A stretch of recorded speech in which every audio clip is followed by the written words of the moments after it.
나는 나의 모든 재산을 막내 아들 박성훈에게 증여한다. 30년 경력의 기자가 자신의 아버지 목소리를 듣는 순간 그는 알았습니다. 이것은 우리 아버지가 아니라고. 42억 원의 아파트와 5억 원의 예금. 공증까지 남은 시간은 단 5일. 과연 그는 가족의 재산을 지켜낼 수 있을까요? 안녕하세요. 방배동 이야기꾼입니다. 2022년 11월 서울 강남의 한 가정에서 벌어진 기막힌 이야기를 들려드립니다. 이번 이야기가 기대되신다면 구독과 좋아요를 꼭 부탁드려요. 댓글도 항상 감사드립니다. 영상 제작에 아주 큰 힘이 됩니다. 2022년 11월 20일 밤 11시 17분 제 침실에서 들려온 카톡 알림음이 모든 것의 시작이었습니다. 평소라면 그냥 무시했을 텐데 그날따라 왠지 불길한 예감이 들었어요. 핸드폰을 집어 들었을 때 막내 동생 성훈이가 보낸 음성 파일 하나가 저를 기다리고 있었습니다. 파일을 재생하는 순간 온몸에 전율이 흘렀습니다. 나는 나의 모든 재산을 막내 아들 박성훈에게 증여한다. 2022년 11월 20일 서울 강남구 도곡동 자택에서 직접 밝힌다. 아버지의 목소리였습니다. 분명히 아버지의 목소리였는데 뭔가 이상했어요.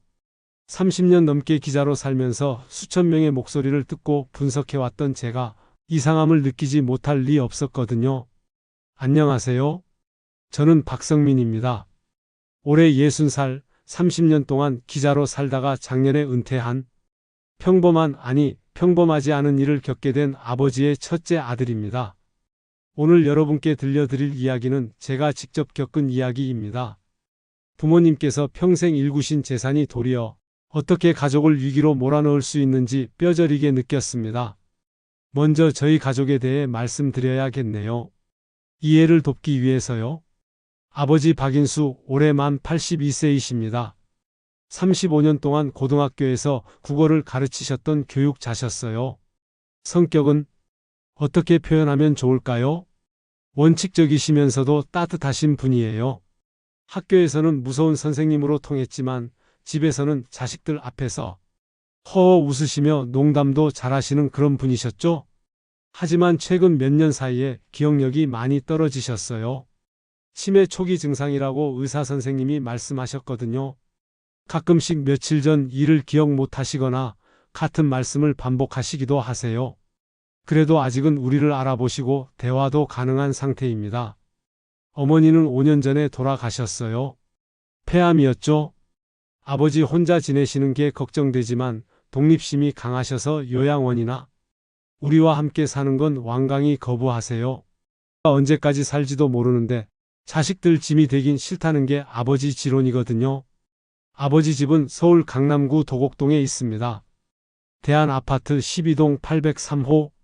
1986년에 아버지가 1억 8천만 원에 사신 집인데 지금은 참 세월이 무섭죠. 부동산의 시세를 물어보니 42억 원이라더군요. 아버지도 이 얘기를 들으시고는 내가 복권에 당첨된 것 같다며 허허 웃으셨어요. 집 외에도 아버지께는 서울은행 대치지점에 약 5억 2천만 원의 예금이 있어요. 교직 생활 35년 동안 한 푼 두 푼 모으신 돈과 어머니 보험금 그리고 퇴직금이 합쳐진 거죠. 노후를 든든히 보내실 수 있는 자산이에요. 이제 저희 형제들 소개를 해드릴게요. 저는 마지 박성민입니다. 올해 60살이고요. 30년 동안 지방 일간지에서 기자로 일했어요. 주로 사회부에서 사건 사고를 담당했습니다. 그래서인지 사람의 말투나 행동에서 이상한 점을 찾아내는 게 습관이 되어버렸어요. 아내와 사이에는 딸 하나가 있고 딸은 결혼 후 지금은 캐나다에 살고 있어요. 둘째는 여동생 박선이에요. 58세, 중학교에서 미술을 가르치고 있어요. 저와는 2살 차이밖에 안 나서 어릴 때부터 죽이 잘 맞았어요. 성격도 저와 비슷해서 옳고 그름을 분명히 하는 편이죠. 남편과 아들 둘과 함께 살고 있고 가족들 중에서 유일하게 제 편에 서주는 사람이에요. 셋째는 남동생 박성재 54세입니다. 이 사람은 어떻게 표현하면 좋을까요? 착하긴 한데 좀 약해요. 몇 년 전에 치킨집 사업을 했다가 실패하고 그 이후로는 막내한테 의존하며 살고 있어요. 성격이 이리저리 휘둘리는 타입이라 누가 더 센지에 따라서 편을 바꾸는 경우가 많아요. 그리고 마지막 막내 박성훈이 이번 사건의 핵심이에요. 46세 부모님이 늦둥이로 얻으신 아들이에요. 14살 차이 나니까 저에게는 거의 조카뻘이죠. IT 분야에서 일하면서 몇 번 스타트업을 시도했는데 번번이 실패했어요. 최근에는 프리미엄 코드랩이라는 회사를 운영하고 있었는데 코로나 이후 경영난이 심해져서 부도 위기에 몰려 있었어요. 어릴 때부터 영리했던 아이였어요. 컴퓨터도 잘 다루고 새로운 기술에 관심이 많았죠. 하지만 성공에 대한 욕심이 너무 강해서인지 가끔씩 도를 넘는 행동을 할 때가 있었어요. 사실 그 음성 파일을 받기 전에도 이상한 일들이 몇 가지 있었어요. 한 달 전쯤이었을까요? 성훈이가 갑자기 아버지께 자주 안부 전화를 드리기 시작했어요. 평소에는 명절이나 생신 때나 연락하던 애가 말이죠. 처음에는 그래, 정신 차렸구나라고 생각했는데 선이가 이상하다고 하더라고요. 오빠, 성훈이가 요즘 아버지한테 자꾸 돈 얘기를 꺼낸다더라. 은행 통장이 어디 있냐? 비밀번호는 뭐냐? 이런 거 물어본다고 해. 그때만 해도 대수롭지 않게 생각했어요. 아버지 나이도 있으시고 치매도 있으시니까 미리미리 정리해 두려는 거겠거니 했죠. 그런데 2주 전에 더 이상한 일이 있었어요. 성훈이가 아버지께 스마트폰을 바꿔드린다면서 새 휴대폰을 가져다 드린 거예요. 그것도 지금 제일 비싼 최신 모델로요. 82세 노인분한테 최신 스마트폰이 뭐가 필요하겠어요? 이게 통화 음질도 좋고 녹음 기능도 있어서 좋아요. 성훈이가 그렇게 말했다고 아버지가 저에게 말씀하시더라고요. 그때는 그냥 효자 노릇 하나 보다 했는데 지금 생각해 보니까 다 계획이 있었던 거였어요. 그리고 일주일 전에는 성훈이가 아버지를 모시고 강남대학병원에 갔다 왔어요. 치매 정기 검진이라면서요. 평소에는 제가 모시고 다녔는데 그날은 자기가 하겠다고 하더라고요. 형은 바쁘니까 내가 모시고 갈게요. 병원에서 돌아온 아버지께 어떠셨냐고 물어봤더니 괜찮다고 하더구나. 그런데 성훈이가 자꾸 내 목소리를 녹음하자고 하더라. 나중에 추억으로 남기려고 한다면서. 그때부터 뭔가 수상하다는 생각이 들기 시작했어요. 하지만 설마 친동생이, 그것도 막내가 그런 짓을 할 거라고는 꿈에도 생각 못했죠. 다시 그날 밤으로 돌아가 보겠습니다. 11월 20일 밤 11시 17분 성훈이가 보낸 그 음성 파일을 들으면서 제 머릿속에는 알람이 울리기 시작했어요. 30년 기자 생활이 헛되지 않았달까요? 뭔가 어색한 부분들이 귀에 걸렸거든요. 먼저 톤이었어요. 아버지는 평소에 말씀하실 때 좀 부드럽게 그리고 약간의 경상도 사투리를 섞어 말씀하세요. 그런데 음성 파일 속 목소리는 너무 표준어 같았어요. 마치 뉴스 앵커가 말하는 것처럼 평소 말투와는 뭔가 달랐어요. 그리고 호흡이었어요. 아버지는 평소에 긴 문장을 한 번에 쭉 말씀하시는 편인데 파일 속에서는 단어마다 미세하게 끊어져 있었어요. 나는 내 전 재산을 막내 아들 박성훈에게 증여한다. 이런 식으로요. 가장 결정적인 건 어투였어요. 아버지는 그렇지, 그러네, 그렇구나 이런 식으로 말씀하시는데 파일에서는 그렇습니다. 맞습니다. 이런 식으로 격식을 차린 표현을 쓰고 있었어요. 파일을 몇 번이나 반복해서 들었어요. 들을 때마다 확신이 들었죠. 이건 아버지 목소리가 아니다. 적어도 자연스럽게 말씀하신 게 아니다. 그런데 성훈이는 다음날 아침 일찍부터 전화를 걸어왔어요. 형 어젯밤 파일 들어봤어. 아버지가 직접 말씀하신 거야. 이제 공증만 받으면 돼. 성훈아, 그런데 이게 좀 이상하지 않냐? 아버지가 갑자기 왜 전 재산을? 형 아버지 상태 알잖아. 치매가 있으시니까 정신이 또렷할 때 미리 정리해 두시는 거야. 나도 놀랐지만 평소에 내가 많이 신경 써드렸거든. 성훈이는 계속해서 합리화를 했어요. 자기가 부모님께 효도를 많이 했다. 사업이 어려워서 도움이 필요하다. 형들은 다 자리를 잡았으니 자기가 받는 게 맞다. 이런 논리들을 늘어놓았죠. 그리고 결정타를 날렸어요. 형 공증은 이번 주 금요일 11월 24일 오후 2시에 예약해놨어. 강남역 5번 출구 앞에 있는 동일 법무사 사무소야. 아버지랑 같이 와줘. 불과 3일 후였어요. 시간이 너무 촉박했어요. 뭔가 계획적이고 의도적이라는 느낌이 강하게 들었죠. 성훈이와 통화를 끝내고 나서 바로 선희에게 전화를 걸었어요. 선희야, 너 어젯밤에 성훈이한테 연락 받았냐? 응, 받았어. 그런데 오빠, 이거 뭔가 이상하지 않아? 아버지가 갑자기 왜 그런 말씀을 하셨을까? 역시 선희도 같은 생각이었어요. 우리는 곧바로 만나기로 했죠. 오후에 선희가 우리 집으로 왔어요. 같이 그 음성 파일을 다시 들어봤는데 선희도 이상하다고 하더라고요. 오빠, 아버지는 평소에 훈이라고 부르시잖아. 그런데 여기서는 박성훈이라고 풀네임으로 말하고 있어. 그리고 목소리 톤도 평소랑 다르고. 저는 선희에게 제 의심을 털어놓았어요. 딥페이크 기술을 이용해서 조작된 것 같다고, 성훈이가 뭔가 꾸미고 있는 것 같다고요. 그런데 오빠, 성훈이가 정말 그럴까? 아무리 그래도 친아버지인데. 선희도 처음에는 반신반의했어요. 하지만 점점 이야기를 나누면서 의심의 조각들이 맞춰지기 시작했어요. 그때 성재한테도 연락을 해봤어요. 성재야, 너는 어떻게 생각해? 그런데 성재의 반응은 달랐어요. 형, 난 찬성이야. 아버지 뜻이니까 따라야지. 그리고 성훈이가 부모님께 제일 신경 많이 써준 것도 맞고, 성재는 완전히 성훈이 편이었어요. 나중에 안 사실이지만 성훈이가 미리 성재를 포섭해놨더라고요. 성재의 치킨집 사업 실패 후 빚을 일부 대신 갚아줬고, 성재 아들 대학 등록금도 지원해줬다더군요. 선희와 저는 아버지께 직접 여쭤보기로 했어요. 하지만 조심스럽게 접근해야 했어요. 자칫하면 가족 갈등만 키울 수 있으니까요. 다음 날 저녁, 저와 선희는 아버지를 찾아뵈었어요. 평소보다 일찍 저녁을 드시고 TV를 보고 계시더라고요. 아버지, 안녕히 계셨어요? 성민이 왔네. 전이도 같이 왔고. 무슨 일이냐? 아버지는 평상시와 다르지 않으셨어요. 그래서 더욱 조심스럽게 물어봤죠. 아버지, 성훈이가 어제 이상한 말을 하던데요. 재산을 자기한테 다 주신다고 하더라고요. 뭔 소리냐? 내가 언제 그런 말을 했다고? 아버지는 정말 모르시는 것 같았어요.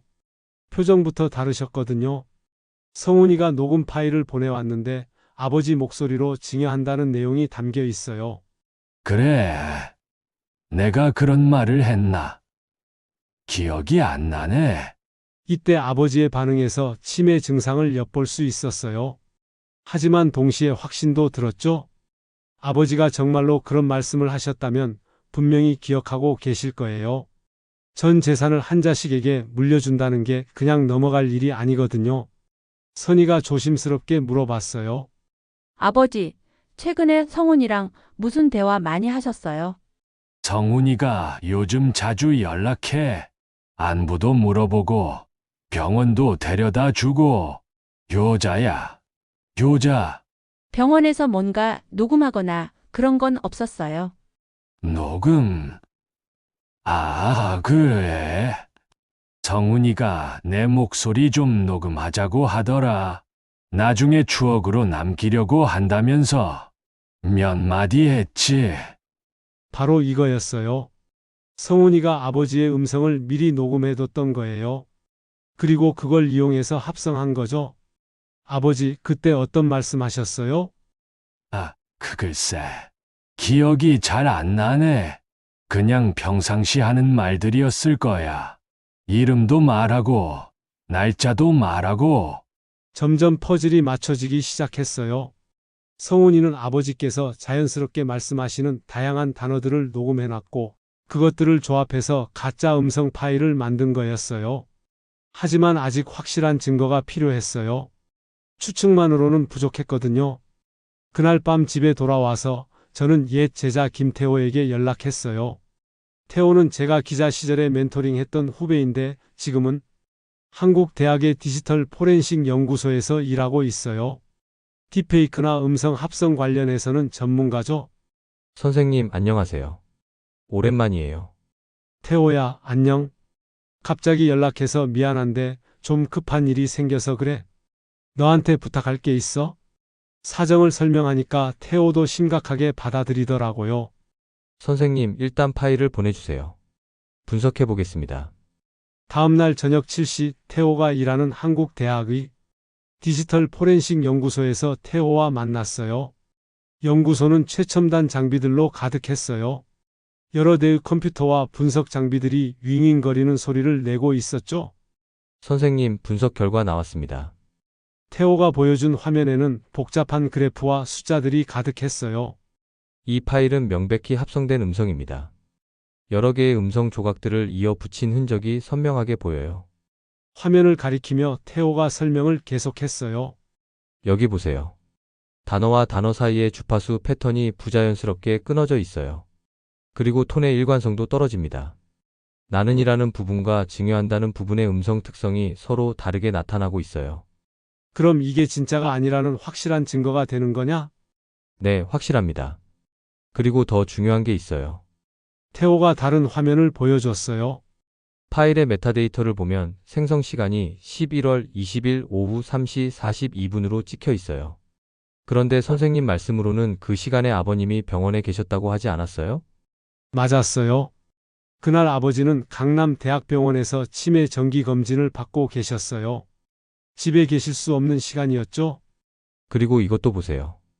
태호가 또 다른 프로그램을 실행했어요.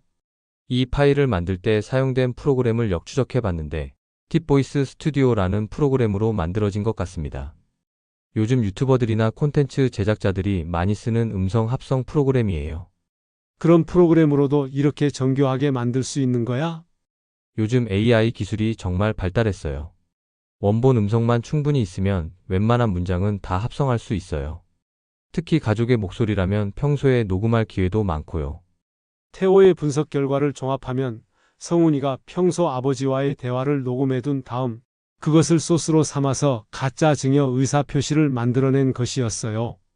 선생님, 이 분석 결과서 필요하시면 공식 문서로 만들어 드릴 수 있어요. 고마워, 태호야.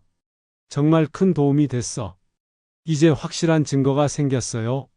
하지만 문제는 이것을 어떻게 활용할 것인가였죠? 공증까지 이틀 남았습니다. 저는 선희와 함께 작전을 세웠어요. 일단 공증 현장에 가서 성훈이의 계획을 저지해야 했어요. 하지만 단순히 반대만 해서는 안 되었어요. 확실한 증거를 제시해서 모든 사람이 납득할 수 있도록 해야 했죠. 오빠, 그런데 성훈이가 그냥 포기할까? 이미 여기까지 왔는데. 선희의 걱정이 이해됐어요. 성훈이는 이미 후퇴할 수 없는 다리를 건넌 상태였거든요. 저는 기자 시절의 경험을 살려서 계획을 세웠어요. 첫째, 공증 현장에서 아버지께 즉석 질문을 던질 것. 미리 준비할 수 없는 오직 가족만이 알 수 있는 내용들로요. 둘째, 태호가 만들어준 포렌식 분석 보고서를 제시할 것. 셋째, 성훈이의 말실수를 유도해서 결정타를 날릴 것. 하지만 가장 중요한 건 아버지를 보호하는 것이었어요. 치매가 있으신 상황에서 가족 갈등에 휘말리게 하면 안 되거든요. 그날 밤 성훈이가 또 전화를 걸어왔어요. 형, 내일 꼭 와줘야 해. 아버지랑 같이 말이야. 성훈아, 정말 이게 맞는 일이라고 생각하냐? 형은 왜 자꾸 반대만 해? 아버지 뜻이잖아. 목소리에서 초조함이 느껴졌어요. 아마 저의 반응이 예상과 달랐던 모양이에요. 그리고 형, 한 가지 더 말해둘 게 있어. 나 이번 달 말까지 5억 원을 마련해야 해. 안 그러면 회사가 정말 위험해져. 결국 본심이 나왔군요. 급하게 돈이 필요해서 이런 일을 벌인 거였어요. 2022년 11월 24일 오후 1시 30분 강남역 5번 출구로 나와서 동일 법무사 사무소로 향했습니다. 아버지와 저 그리고 선희가 함께였어요. 아버지는 뭔가 중요한 일이라며 평소보다 정장을 깔끔하게 입고 오셨더라고요. 성민아, 오늘 무슨 일 하러 가는 거냐? 아버지, 성훈이가 부탁한 일이에요. 곧 알게 되실 거예요. 사무소는 3층에 있었어요. 엘리베이터를 타고 올라가면서 제 심장이 빨리 뛰기 시작했어요. 30년 기자 생활을 하면서도 이렇게 긴장한 적이 없었던 것 같아요. 왜냐하면 이번에는 제 가족 일이었거든요. 사무소 문을 열고 들어가니까 성훈이와 성재가 이미 와 있었어요. 그리고 법무사 선생님도 계셨어요. 어서 오세요. 박인수 어르신이시죠? 저는 이 사무소의 법무사 김정민입니다. 50대 중반 정도 되어 보이는 인상이 좋은 분이었어요. 오늘 증여에 관련된 공증을 진행하겠습니다. 먼저 어르신께서 직접 의사를 밝혀주신 녹음 파일을 확인해 보겠습니다. 성훈이가 준비해온 태블릿을 꺼내더니 그 음성 파일을 재생했어요. 나는 나의 모든 재산을 막내 아들 박성훈에게 증여한다. 2022년 11월 20일 서울 강남구 도곡동 자택에서 직접 밝힌다. 법무사 선생님이 고개를 끄덕이며 들으시더니 아버지를 바라봤어요. 어르신, 이 내용이 맞으신가요? 정말로 전 재산을 막내 아드님께 증여하실 의향이 있으신 건가요? 아버지는 잠시 멍하니 계시다가 대답하셨어요. 그런 것 같긴 한데 잘 기억이 안 나네. 바로 그때 저는 첫 번째 카드를 꺼냈어요. 잠깐만요, 법무사님. 저는 이 녹음 파일에 문제가 있다고 생각합니다. 어떤 문제 말씀이신가요? 저는 30년 동안 기자로 일해왔습니다. 수많은 인터뷰와 녹음을 다루었죠. 이 파일은 자연스럽게 녹음된 게 아닙니다. 성훈이가 펄쩍 뛰었어요. 형, 뭔 소리야? 아버지가 직접 말씀하신 거라고. 그럼 내가 증거를 보여주지. 저는 가져온 가방에서 태호가 만들어준 분석 보고서를 꺼냈어요. 법무사님, 이것은 한국대학교의 디지털 포렌식 연구소에서 작성한 음성 분석 보고서입니다. 이 파일이 합성된 것임을 과학적으로 증명하는 자료입니다. 법무사 선생님이 보고서를 받아보시더니 심각한 표정을 지으셨어요. 이것이 사실이라면 이는 매우 중대한 문제입니다. 허위 증거를 제출한 것이 되거든요. 성훈이의 얼굴이 새파래졌어요. 하지만 아직 포기하지 않았더라고요. 그게 뭔 말이에요? 아버지가 직접 말씀하신 건데. 그때 저는 두 번째 카드를 꺼냈어요. 아버지께 직접 질문을 드린 거죠. 아버지, 제가 기자 시절 별명이 뭐였는지 기억하세요? 허리케인 팬이지. 팬 끝이 바람 같다고. 우리 기자 아들내미. 아버지는 여전히 저를 정확히 기억하고 계셨어요. 그리고 가족들만 아는 추억도 생생히 기억하고 계셨고요. 그럼 아버지, 어머니가 돌아가시기 전에 마지막으로 하신 말씀이 뭐였는지 기억하세요? 정민이가 제일 걱정이다. 고집이 너무 세서. 그러더구나. 정확한 답이었어요. 아버지의 기억력은 우리가 생각하는 것보다 훨씬 정확했어요. 그럼 아버지, 정말로 전 재산을 성훈이에게 주시겠다고 말씀하신 적이 있으세요? 아버지는 잠시 생각하시더니 고개를 저으셨어요. 나는 그런 말 한 적 없는 것 같은데. 성훈아, 내가 뭔가 착각한 거 아니냐? 그 순간 사무소 안이 조용해졌어요. 성재도 당황한 표정을 지었고 법무사 선생님도 심각한 얼굴로 상황을 지켜보고 계셨어요. 성훈이가 마지막 발악을 했어요.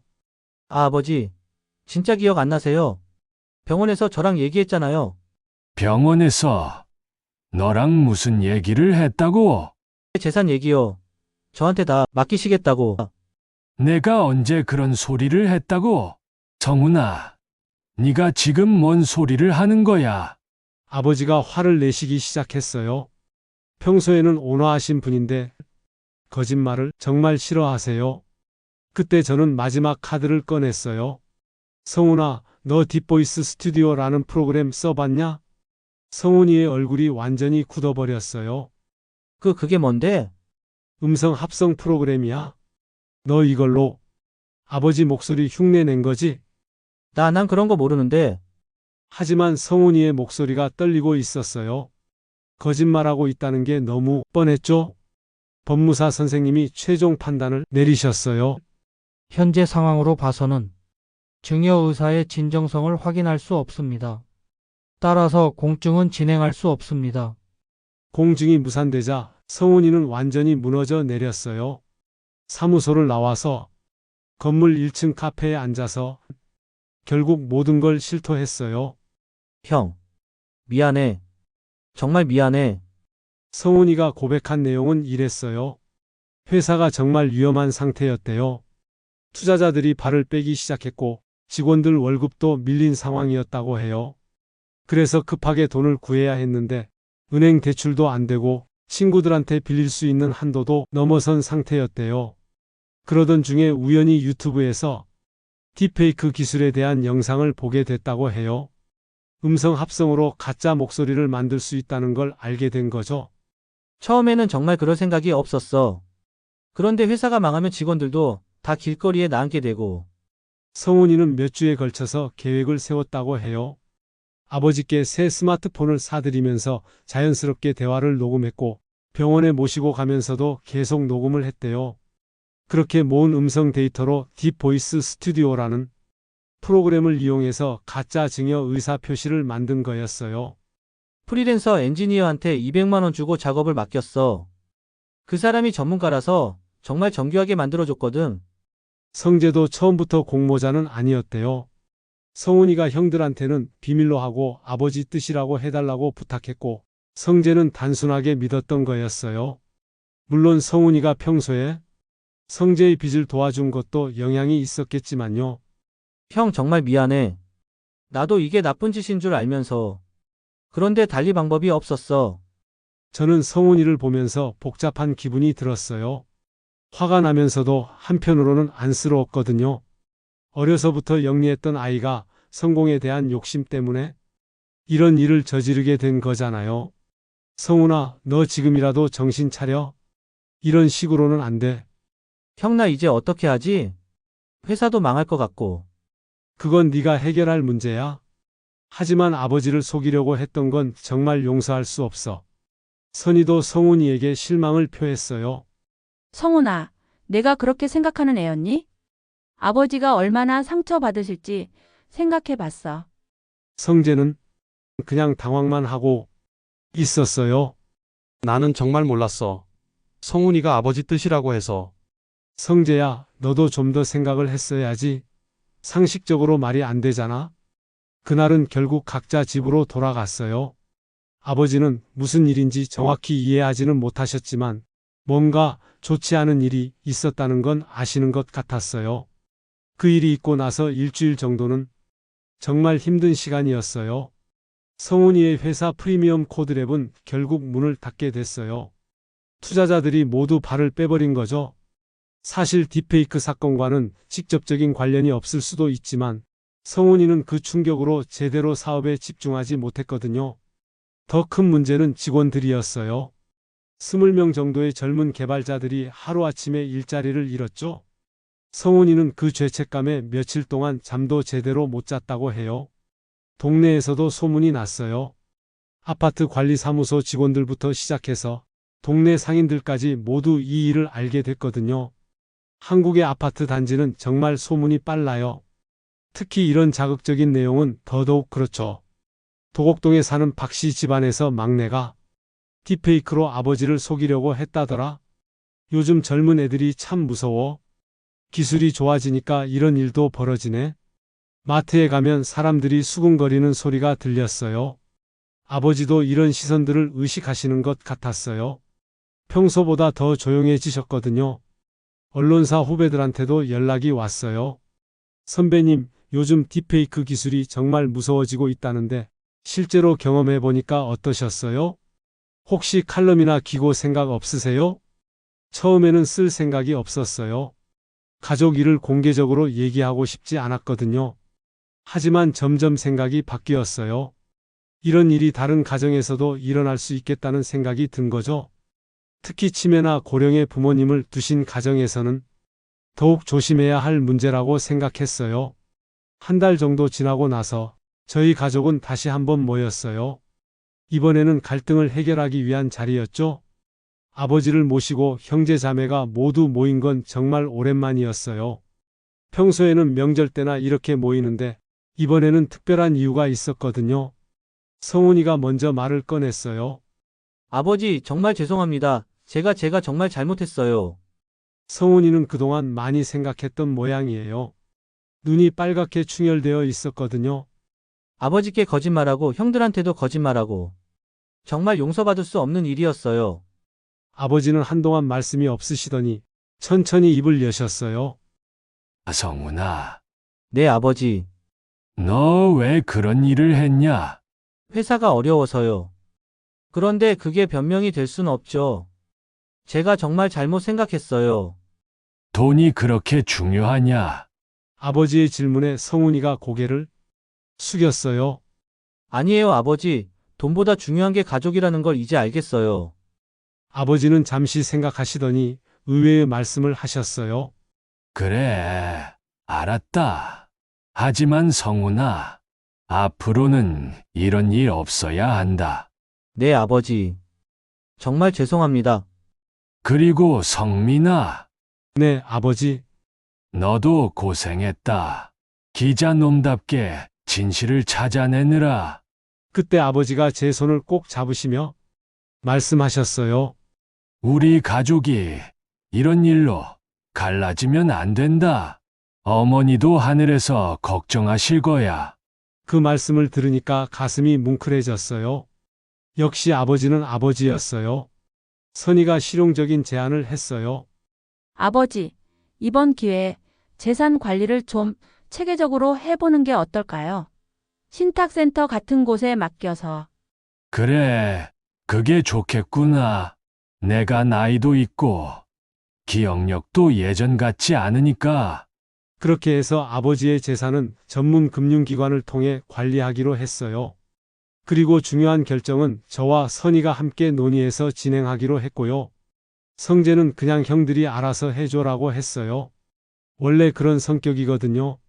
성훈이는 한동안 시리에 빠져 있었어요. 회사도 망하고 가족들한테도 실망을 안겨줬으니까요.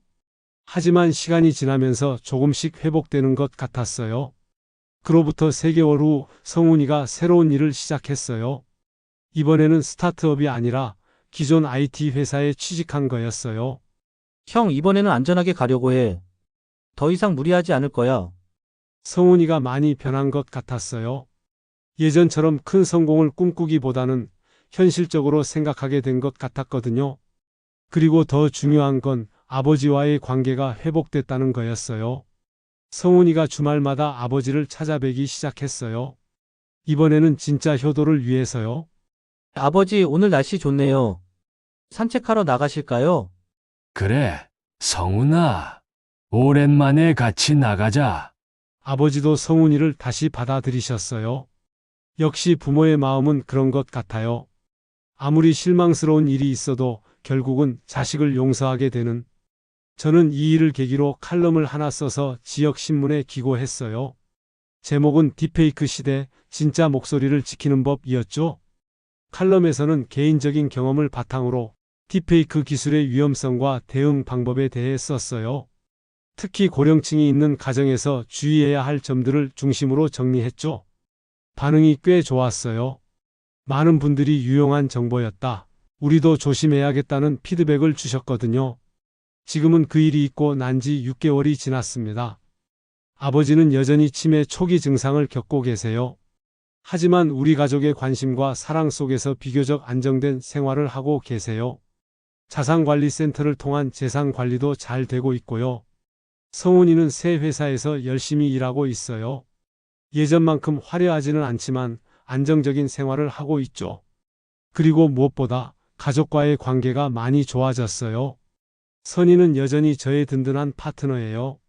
아버지 일이나 가족 문제가 생기면 언제나 함께 고민해주는 소중한 존재죠. 성재는 여전히 성재예요. 큰 변화는 없지만 적어도 이런 일에 휘둘리지는 않겠다고 다짐하더라고요. 저는 이 경험을 통해 많은 걸 배웠어요. 첫째, 기술이 발달할수록 우리는 더욱 조심해야 한다는 것. 둘째, 가족 간의 신뢰가 얼마나 중요한지. 셋째, 진실을 찾기 위한 노력이 얼마나 소중한지. 그리고 마지막으로 용서와 화해의 힘이 얼마나 큰지를 깨달았어요. 딥페이크 기술은 앞으로 더욱 발달할 거예요. 그만큼 우리도 더욱 똑똑해져야 하고 서로를 더욱 믿고 의지해야 할 것 같아요. 목소리는 흉내낼 수 있어도 진정한 마음은 흉내낼 수 없으니까요. 평생의 말버릇과 추억, 그리고 사랑은 아무리 뛰어난 기술로도 만들어낼 수 없으니까요.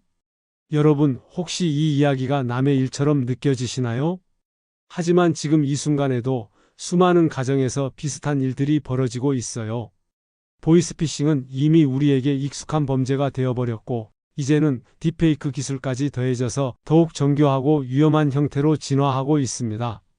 어머니가 사고를 냈다는 전화 한 통, 아들인데 급하게 돈이 필요하다는 카톡 메시지 하나, 아버지가 증여 의사를 밝히셨다는 녹음 파일, 이 모든 것들이 가짜일 수 있어요. 그것도 아주 정교하게 만들어진 가짜요. 특히 고령의 부모님이 계신 가정이라면 더욱 조심하셔야 합니다. 치매나 기억력 저하로 인해 본인도 헷갈릴 수 있고 그 틈을 노리는 범죄자들이 있으니까요. 제가 당부드리고 싶은 건 이거예요. 첫째, 가족 간에 미리 암구호를 정해두세요. 급한 상황에서 본인 확인을 할 수 있는 질문과 답을 만들어 두는 거죠. 저희 가족처럼요. 둘째, 중요한 재산 관련 결정은 절대 급하게 하지 마세요. 충분히 시간을 두고 가족 모두와 상의하세요. 셋째, 의심스러운 전화나 메시지를 받으면 일단 끊고 직접 확인하세요. 아무리 급하다고 해도 5분, 10분 늦는다고 해서 큰일 나지 않아요. 넷째, 가족들과 정기적으로 연락하고 일상을 공유하세요. 그래야 이상한 접근이 있을 때 빨리 알아챌 수 있으니까요. 그리고 여러분들께 한 가지 부탁을 드리고 싶어요. 이 이야기가 도움이 되셨다면 주변 분들께도 꼭 공유해 주세요. 특히 고령의 부모님이 계신 친구들, 형제 자매들에게요. 카톡으로 보내주셔도 좋고 SNS에 공유해 주셔도 좋습니다. 한 사람이라도 더 이런 범죄로부터 보호받을 수 있다면 제가 겪었던 고통이 조금이나마 의미 있는 일이 될 수 있을 테니까요. 우리 모두가 서로를 지켜주는 방패가 되어주면 좋겠습니다. 기술은 계속 발전하겠지만 우리의 경각심과 사랑도 함께 성장해야 한다고 믿습니다. 여러분의 가족이 안전하고 행복하시길 진심으로 바랍니다. 긴 이야기 끝까지 들어주셔서 정말 감사합니다. 여러분 모두 오늘도 소중한 사람들에게 사랑한다고 말해주세요. 그리고 기억하세요. 목소리는 흉내낼 수 있어도 진심은 흉내낼 수 없다는 것을요. 이상으로 저의 이야기를 마치겠습니다.